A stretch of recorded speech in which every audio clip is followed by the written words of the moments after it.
I know you're tired of being lonely, so baby girl, put it on. What would I be without you? I only think about you. What you're saying is true. I know you're tired of... What's poppin', y'all? It's your boy Icon Got You, aka the voice of the casual, aka Mr. Leather on Butt. I'm back, man. Yo. What's up, y'all? What's up, man? Yo, y'all have been going crazy with the likes. I appreciate it greatly. If you can, throw a like on this video and sub up. We are almost at 1K, y'all. I appreciate y'all greatly, and keep debating me in this comment section. I love it. For some of y'all, and to the rest, I leave it at that. But like I always say, yo, please don't kill me. These are just my thoughts. So Jarule needs to be studied. And the reason why I say Jarule needs to be studied is because it goes in line with something. So I'm scrolling the internet. You know, I randomly do have days where I scroll the internet. And I heard Jarule make a comment about how he was Drake before Drake. Jarule, by the way, everybody, has 17 #1 hits. He was Drake before Drake. So now if you're from this era, He's right. listen, if you're from, I'm just trying to tell you something. If you're from this era and you're like, oh my God, Drake can't lose. Well, Jarule couldn't lose at one time. Like he just had hit after hit after hit after hit after hit. There's nothing you could do. Dizzy, right? And yo, people started killing this nigga in the comment section. Oh my goodness of this video. They were killing Ja, like when he's saying, they're like, Drake, you could never be Drake, like just going in. And then I thought about it. I was like, is it really that far-fetched to think that Jarule was our generation's Drake? And it then made me start to think that Jarule got into a similar type beef that Drake is kind of in now. And it made me start to think, damn, there may be a possibility to what Ja is saying. So let's really look back at Ja's career. So Ja started off, as you guys know, with Murder Inc. and everything. And from Murder Inc., Ja, you know, was the first solo act that they signed. He was actually really the first rapper that Murder Inc. signed. And when Ja got signed to Murder Inc., he first started off with his track with Jay-Z, Can I Get Her? And that song ranked on Billboard. It peaked at 19 on Billboard.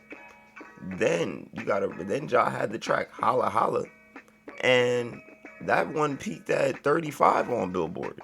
So I mean, still not no #1s, but when you get into Vini Veda Vici, when we start getting into that album, yo, Ja was literally, that was a #1 album.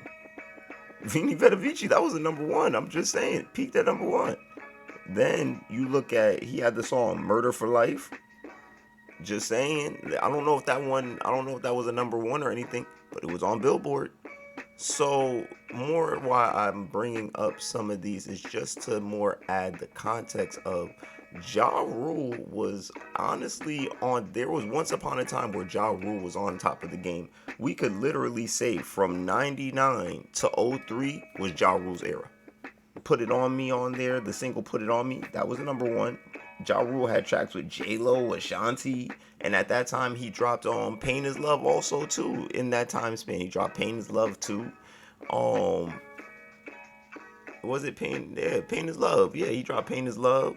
So when you see all this bodies of work and everything, Ja was on top of the game. And what happened was when Ja got into that beef with 50 Cent, that was the catalyst to Ja's downfall. And why I say that it was a catalyst to Ja's downfall, and it's very similar to what Drake is going through with Kendrick right now. Because when you look at it all in its totality,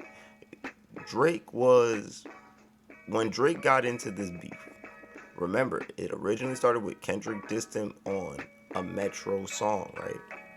So when Ja and 50 was first getting into it, yeah, 50 was dissing Ja already beforehand. He was already dissing Ja.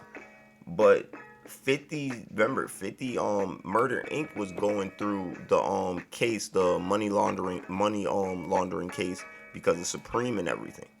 So at that time, that's when 50 Cent got signed to Eminem.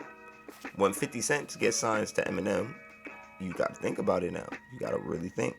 50 gets signed to Eminem, and that's when 50 Cent goes on one of the illest tears that we can say historical. Now look at Kendrick Lamar. What is he doing right now, streaming wise? Historical numbers. And I'm comparing these two to say that Drake needs to be careful, because Drake can literally repeat the cycle of what Jarule did. And as much as Drake, I mean, not saying Drake, Jarule was on top of the game when he got into that beef.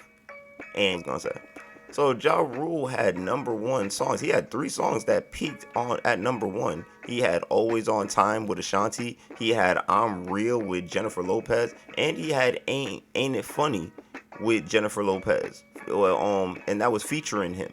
So it's just more to say that Jarule did have hits. He had it wasn't like Jarule was just a one-hit wonder. I think that is the biggest perception that is always been. That's what kind of kills me when people don't like talk about Jarule. Like, yes, he did get bodied by 50. He got bodied by M. But on top of that, it wasn't just 50 that Jarule was battling. Like, I think people forget that. Like, Jarule had to take on a juggernaut, like, by himself. It was Jarule versus 50, DMX. It was Jarule versus 50, DMX, MD12. All these different niggas was coming at Jarule. And he couldn't really respond to all these niggas because Murder Inc. was going around. Murder Inc. was going through that case. So Ja couldn't even really put out music because they were putting music to help the case. So his career was becoming a lot very, very stagnated. And around this time, that's when Ja stopped going from the albums that he was doing. Because remember, before, Ja had, like I said, Vini Vetta Vici. He had Pain is Love.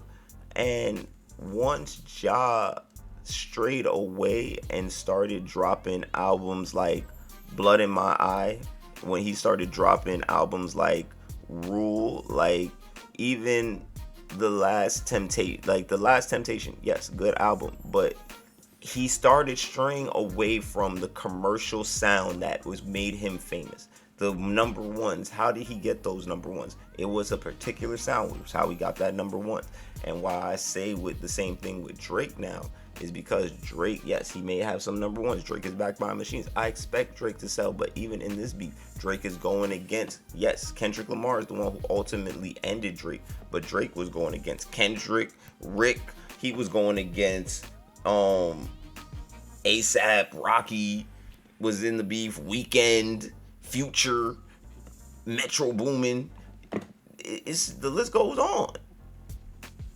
And so that's why I'm saying that's why when I look at all this, then you gotta remember after when 50, because 50 had dropped Wankster, he dropped I Smell Pussy, he dropped and then he had M had dropped Go to Sleep with DMX and everything, and then remember, then M took it, Ja dropped Loose Change, Ja had dropped Loose Change, and then M killed him. That's when M killed him with the Toy Soldiers, and then they had dropped the DJ Green Lantern. DJ Green Lantern had dropped the collaboration tape with M, the mixtape, and then that's when they went at Jarule crazy, and then Hail Mary came out, and Lord Jesus, it was it. That was it for Ja. Hail Mary came out, and that was when I knew Ja was done. That was when I said Ja was done. There was no way for him to recover, and by the time that he got back to the sound that we known him for, when I believe it was on Rule, he tried to implement a lot of that commercial in Rule, but he still threw a little subtle jabs in at 50 and M and them, but it was too late by that point. It was too late by that point. So now that goes for me to say this about with Drake and my original point of what I was saying. Drake is in a very similar situation, just went against a juggernaut. with going against all these different rappers, going against all these different camps, right? Now Drake lost the battle, Ja lost the battle, same way. Was at the top of the game, lost, and now the person who beat him is now on top. Kendrick, we could say arguably, is right now ruling the charts. Yeah, they're gonna say Drake is still the #1 streamed artist on Spotify and this, all these streaming platforms. At the end of the day, these streaming platforms, it's very hard to gauge them now at this point, because it would be in the label's best interest to make sure that Drake is the #1 streamed artist. I'm just saying, you guys invested $400 million into him. Does people still forget that UMG, literally Drake is an investment? So that's why I look at it. That's why I don't think Drake can fail. But at the same time, I think Drake does still need to put out some good music. And now this is where Drake needs to come with the hits. Don't diss, don't do nothing. Just come with good music. No Diddy. Just bring out the music, bro. Keep it at the music. And this is why I say Drake's next move needs to be his best move. Because if he's not careful, and I know people are probably going to kill me in the comment section for this, but he could literally be the next Jarule. Everybody be laughing about it, but I don't think it's such a far-fetched theory. But, I mean, let me know in the comment section what y'all think. It's your boy Icon Got You, and like I always say, please don't kill me. These are just my thoughts. And like I always also say, always be you and never be afraid to reinvent yourself. And definitely check out one of my videos that I got that's popped up on the screen, man, if you want to see some of my other content. And road to 1K, we are almost there. If you're still here, smash that sub button for your boy. And until next time, y'all, I'm out. Oh, Con, you the best. I only think about you. But what you're saying is true. I know you're tired of being